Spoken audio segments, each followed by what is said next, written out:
Hi everybody. So today's training is going to be on getting that energy back. All right. So we need to fuel our energy, how to create real energy, even if you have a thyroid condition. So I wanted to talk about a few things because this is something that comes up all the time. I get all these private messages.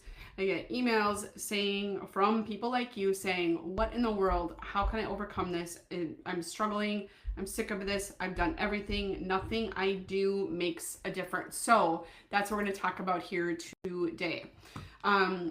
So first of all, we need to talk about some of the basics of the thyroid, right? Some basics about the science of energy when it comes to our thyroid function. So if you have a sluggish thyroid, it's happening because our thyroid sort of acts like a thermostat, and it will impact our metabolism. And if you have a thyroid problem, or that's diagnosed, or even if you don't, but you kind of think you do, you have to understand that your thyroid is your metabolism. It influences every single cell in the body. And when your thyroid hormone is low or it poorly converts from the inactive to the active thyroid hormone, your mitochondria, that's your little powerhouses of your cells, the little batteries in your cells, will absolutely underperform. So your nutrition can either fuel or it could fail your mitochondria. You get to choose by the choices that you make when it comes to your nutrition. The problem is sometimes we don't even know, and not everybody is supported with the same exact protocol. That's why one size fits all approaches to your nutrition and your health do not usually work. So you need to think of your body like a hybrid car. Basically, you need to have both gas and a strong battery in order to have that energy. So the gas would be like the calories, it's your energy input, and you need to have the battery. You need the nutrients. It's the nutrients create all of the ability for your body for all those little cycles and wheels and pathways in your body that you learned about in 10th grade biology and you never wanted to. That makes those things go, right? So if you are feeling low in these things or malnourished in those things, or if you're overeating but eating poor quality foods, you're going to have low energy and you're just going to sputter around, okay? So how do we create good energy? Okay? So just with three pillars, I want to talk about three pillars of energy nutrition. Okay, when it comes to our foundation, we need to have good levels of protein, right?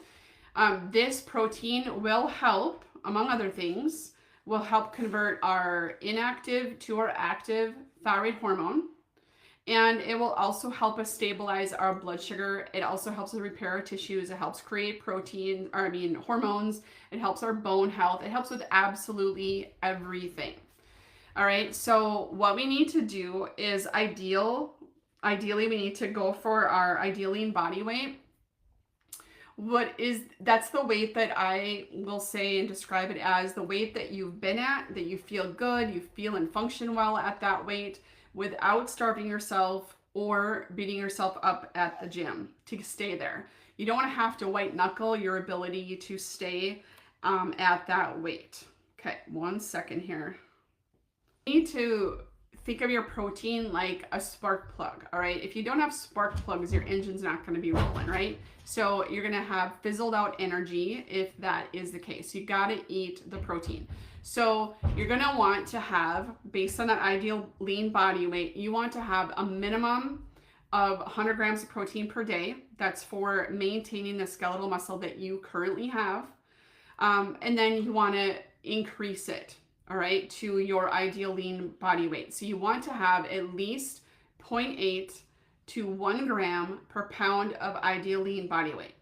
So let's translate that. If you want to be 150 pounds and you want to have good body composition, good muscular strength, good tone, all that kind of stuff, you're going to need to eat about 150 grams of protein.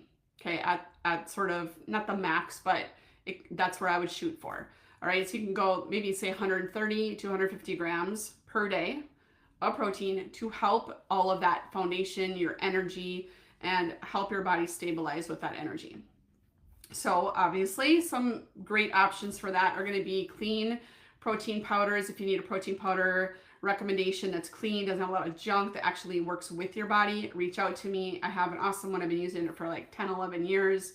It's absolutely amazing. Does so many good things for your hair, skin, and nail, your joints, all that kind of thing as well. But you can also include eggs, wild salmon, chicken, grass-fed beef. You can use lentils or legumes if you can tolerate that.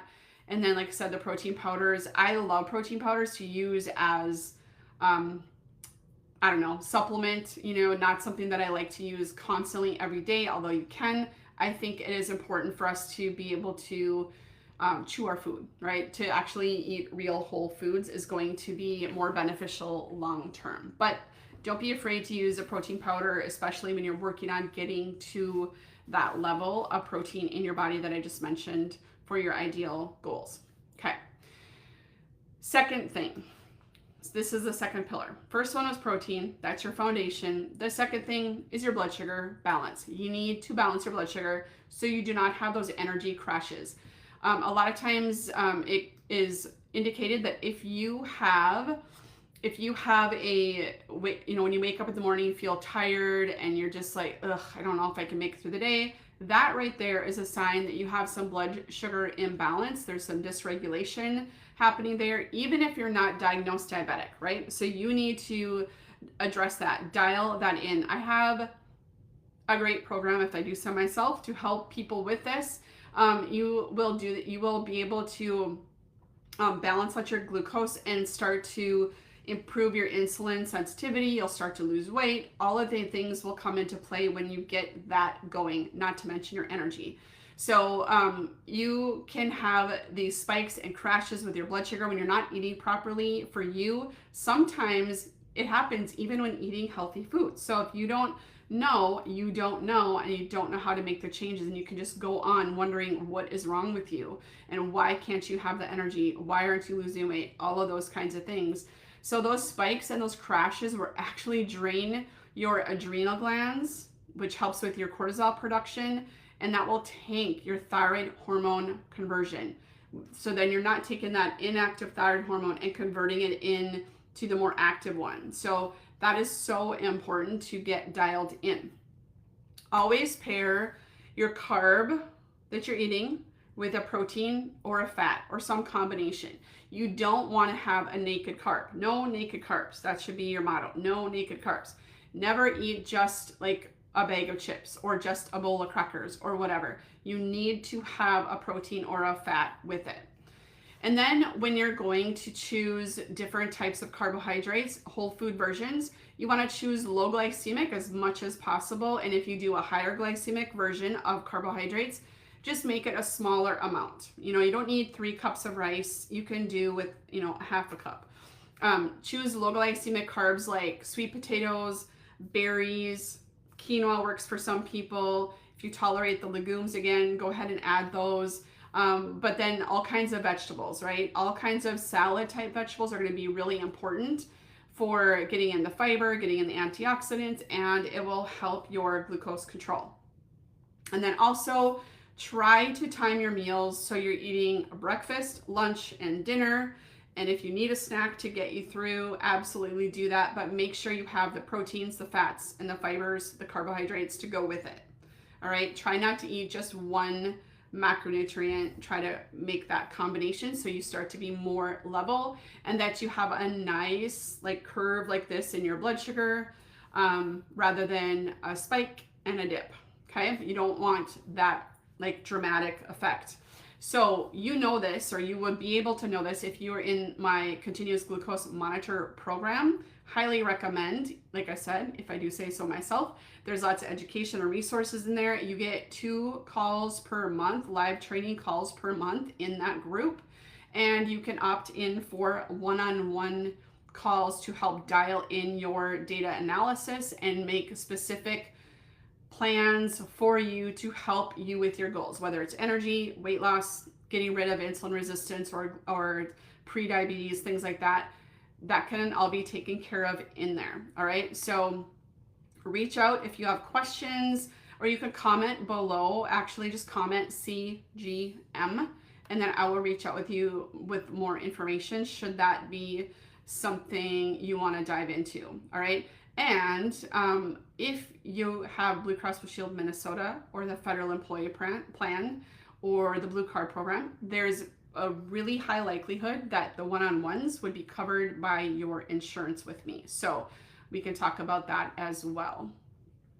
All right, so if you have blood sugar swings up and down, it's like energy whiplash. It's like it fits and stops, and you're just going to be either up or you're just on the floor with your energy. So we need to moderate that. You need to have a nice steady dose of energy all day long, and then be able to rest, restore, recover, come down at night, and start all over again. All right, so the third pillar are your micronutrients. This is something I do with my people all the time in my one-on-one programs, is we dial in the hidden deficiencies that could be causing some of the problems. And just a note on this, I posted about it yesterday, but if you don't have the Fatigue Fix starter kit, I highly recommend, because there is a nutrition deficiency checklist that would be very beneficial to you to help you find out maybe what is lacking in your diet or in your cells that is impacting your energy. So these should be non-negotiable. They are non-negotiable if you want to have good, decent energy, because of what it does and how it impacts your body's ability to, provide energy. Our energy molecule of our cells is called ATP. We need these things to help produce that, right? So iron carries oxygen around the body. Okay, that's not as much involved in the ATP production, but think about it. If iron carries oxygen around your entire body throughout your bloodstream, and you have low ferritin levels, low TIBC, low hemoglobin, even if hemoglobin is normal, a lot of times that looks normal, but you might have this crushing fatigue if you have low storage iron called ferritin. So if you don't have good amounts of the ferritin, there cannot be oxygen being shuttled around to your cells. Of course, you're going to be tired. If you don't have oxygen, you're going to be tired. Then we have other things like magnesium, selenium, and zinc, B vitamins. Those always directly affect your mitochondrial energy pathways, hormone conversion, and the actual production of that ATP. So you can either test, I do that a ton too. So if you want to look down that pathway, that would be really important. Message me about that. I do that all the time, and it tells us so many connections and helps us connect so many dots so that we can get a really good and specific tailored plan for the individual and help them feeling and functioning better in short order. It really does make a difference when you have that dialed in. Ideally, we want to get these from food, but we all know that our food supply isn't the greatest, and we sometimes need to supplement in order to fill in the gaps. But the goal is for you to fill in the nutrient gaps and then pull it away, but you should have food coming up around the back, and that should be your baseline. But we just sometimes need to dump in some therapeutic levels to get you there. All right, so that's gonna maybe require testing to get your optimal levels. But you can do this with, I don't know, even some kind of testing. I can do just like paper pencil type of testing. I know it sounds weird, but I have a form for it. And if that is appealing to you, let me know. You don't even have to have blood drawn to do it. All right, so those are the three pillars, just to recap. Protein is your foundation. Blood sugar balance, if you have that balance, that equals no more crashes of energy. And one of the other pillars are the micronutrients. That can be the hidden keys to figuring out why your energy is in the tank and how we can build it back up. All right, so what we need to do is to avoid some things as well. And this is a common nutritional trap we get into. We might get into it inadvertently. We might not intend to do this kind of thing, but we do it. It happens all the time. I'm always telling people that they're under eating. They need to eat more. Most people I'm looking at going through their nutrients, and they're eating very little. Most of it is out of desperation to lose weight.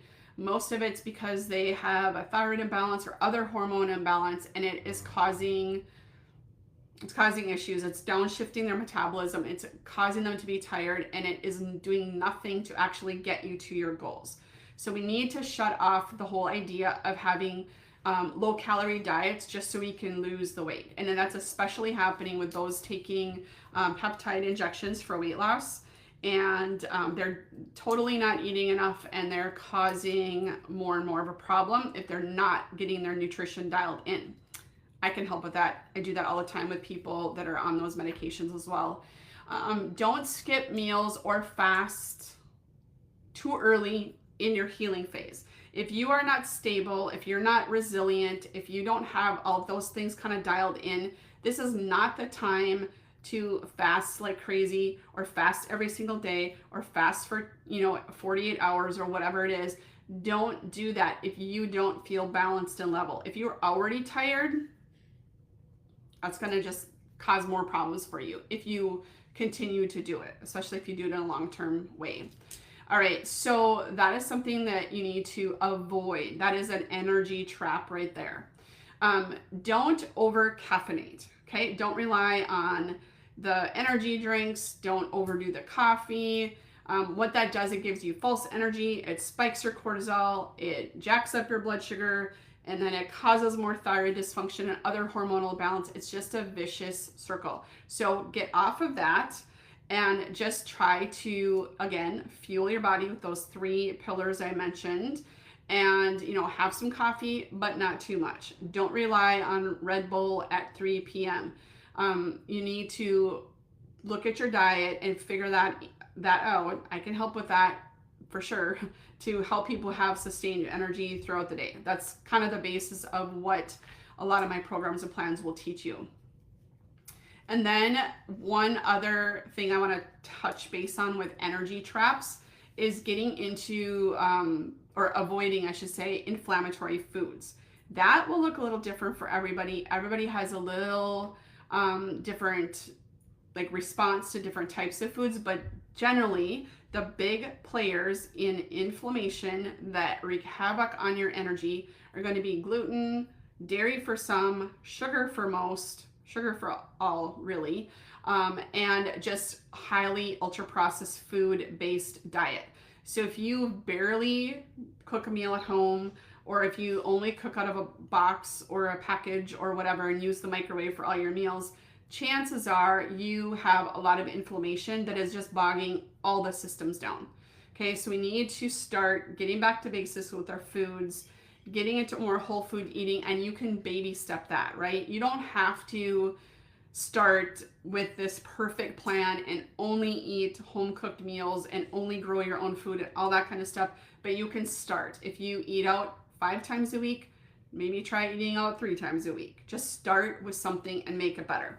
Okay, so if I were to give a meal guide to people without knowing anything about anybody who might be watching this, these are the things that I would recommend in a general way of how to eat for your energy.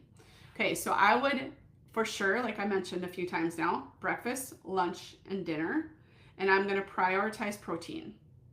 You're going to think about what's my protein. Then you're going to look at what my carbohydrate might be. Is it going to be fruit? Is it going to be salad? Is it going to be a combination of the two? Is it going to be nuts and seeds? What kind of fat would be good with that meal? So let's say for breakfast, you throw in some scrambled eggs. Maybe you have 3 or 4 eggs, scramble them up. If you did 4 eggs, that would be about 24 grams of protein. And then maybe you throw in some spinach. Get that down. You're getting a whole bunch of antioxidants. You're getting some plants in there, but you are not causing a blood sugar spike. Maybe you saute in some sweet potato leftover from the night before. That's going to give you a little bit of the carbohydrate, but it's not going to be a huge spike.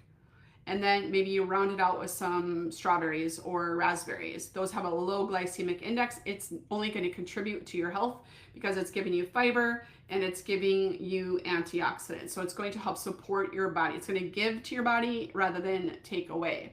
So the only thing about that is that you might want to add in a couple strips of bacon or something like that so you get more protein. You probably need more than 24 grams of protein at breakfast, but start with something like that and adjust to what you like. The next thing for lunch, this is something common I do. I've actually kind of gotten a little bit away from it, but I want to get back to it. Is just using, different types of lettuces, different types of greens, making a big salad with 5 to 6 ounces chicken breast. That's going to be 7 grams per ounce. So like 35 to 42 grams of protein. I'm going to throw on some pepitas. I'm going to make my own olive oil vinaigrette with some olive oil, some red wine vinegar, put in, I don't know, Italian seasoning, things like that. Just kind of make it up as I go, garlic powder, things like that, to just get the flavors that I like, and throw that on the bed of mixed greens. And I'm going to have lots of fiber, lots of antioxidants, but it's not going to really do much with my blood sugar because I'm not having, a bunch of chips with it, or I'm not having a bunch of rice. I'm not saying you should have rice or quinoa or whatever. That's an example where you can really fill up, get some good quality carbohydrates without tanking your energy. And then if you need a snack, a good example is basically having half of what you eat for a meal as a snack. Or you can even do like a beef stick or apple slices with almond butter, hard-boiled eggs, turkey sticks, things like that. Whatever you like, that would be a good type of snack. And then for dinner, again, it's easy. Prioritize, what's my protein? Is it going to be salmon? Is it going to be beef? Is it going to be chicken? What's it going to be? And then round it out with some greens, some veggies, get, antioxidants and fiber in your veggies.